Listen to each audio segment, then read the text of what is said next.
తెలంగాణ వ్యాప్తంగా చలి తీవ్రత రోజురోజుకి పెరుగుతోంది. పలు జిల్లాల్లో చలిపులి పంజాకు చిక్కి విలవెల్లాడుతున్నాయి. సంగారెడ్డి జిల్లా కోహిర్ మండలాల్లో రాష్ట్రంలోనే అత్యల్పంగా 4.5 డిగ్రీల సెల్సియస్ కనిష్ట ఉష్ణోగ్రత నమోదైంది. ఈ సీజన్లో ఇదే అత్యంత తక్కువ ఉష్ణోగ్రత కావడం గమనార్హం. గత 15 రోజులుగా ఈ ప్రాంతాల్లో చలి తీవ్రత అధికంగా ఉంది.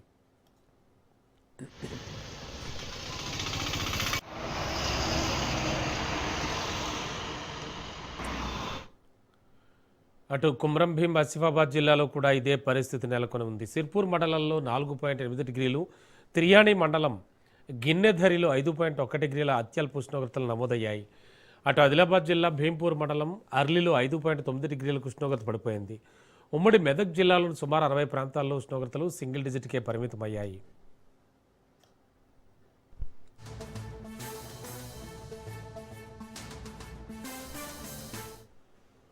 నిజామాబాద్, కామారెడ్డి, నాగర్ కర్నూలు జిల్లాల్లో కూడా చలి ప్రభావం స్పష్టంగా కనిపిస్తోంది. నిజామాబాద్ జిల్లా బోధన్లో 8.2 డిగ్రీలు, కామారెడ్డి జిల్లా గాంధార్లో 7.4 డిగ్రీలు, నాగర్ కర్నూలు జిల్లా కల్వకుర్తి సమీపంలో 8.5 డిగ్రీల కనిష్ట ఉష్ణోగ్రతలు నమోదయ్యాయి.